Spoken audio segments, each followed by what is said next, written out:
Have you personally ever gone on a job interview and you walk out after the interview and realize you never got a chance to talk about what was most important to you?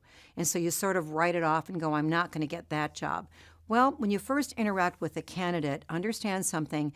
They're a stranger that doesn't trust you, and they're going to be very guarded on the answers that they give you. So, your ability to develop rapport and trust is vitally important if this person is ever going to open up to you and really, give you the information you need to determine what their next logical career move should be and which hiring authority could offer an opportunity that represents their next career move. So, now what I want to do is go into strategies on how you can develop rapport. Step one is you've got to promote you and your company. And so you have to basically understand that when candidates go out there and they apply on a job board or they apply on a website, they're showing that they're interested in you. But when you're out there recruiting them, this is the top talent that is not reaching out to you. So they want to know why they should use you. What is your track record? What is the track record of the companies you're representing? They want to determine, basically three things, and that's, can they trust you? Do you care about them? And are you going to do what you tell them you're going to do?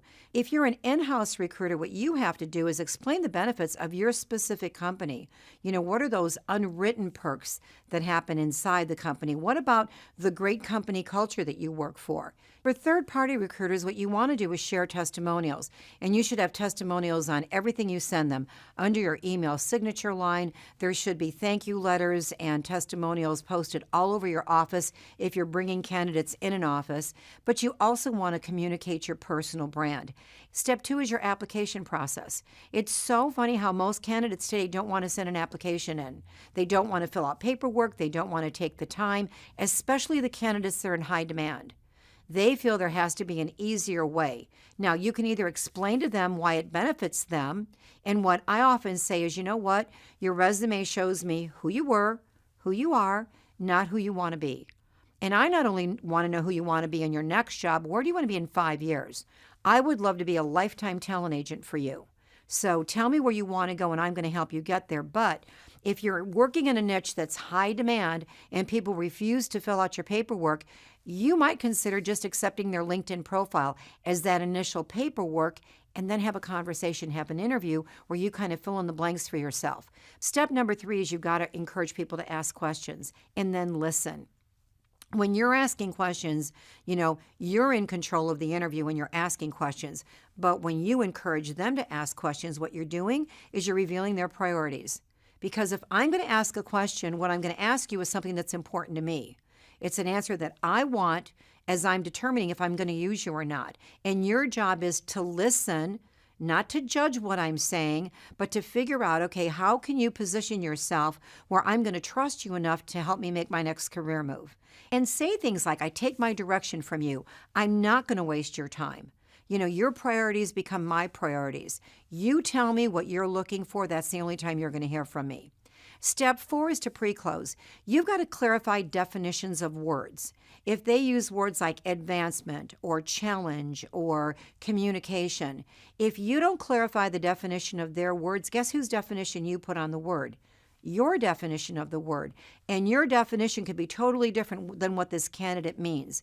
And when you clarify definitions, what you're doing is you're showing them you care enough to ask them, would you define that word for me? I want to make sure I understand what you're saying. So it's a matter of question, answer, pre-close. You're clarifying exactly what they're saying to you. You're not only listening to them, you're hearing what they're saying and you're understanding what they want.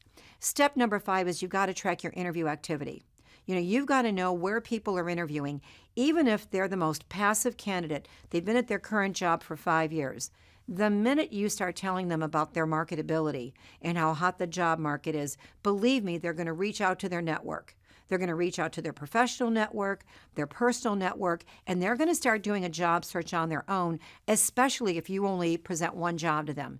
People like choices. This is a big decision they're making. And so you want to make sure, and by the way, show what's in it for them to tell you what they're doing. Say, when I see what you do on your own, it helps me fine-tune my efforts for you. So please tell me where you're interviewing. Also, I don't want to double do anything you're doing. I don't want to make you look bad by going out and contacting somebody you're already interviewing with. So please let me know your interview activity so I can do a better job for you. Again, I'm showing them why it benefits them to give me the information. You also, step 6, want to document conversations. We interview so many people. When you think about the number of phone calls we make a day, it's incredible. I mean, most recruiters do most of our work on the phone. And we're talking to hiring authorities, we're talking to candidates, we have people calling in. I mean, we do massive conversations throughout the day. And unless you've got an incredible memory, you've got to write everything down, because what you want to do is you want to restate what they said to you. When I interviewed you, you told me these things were important.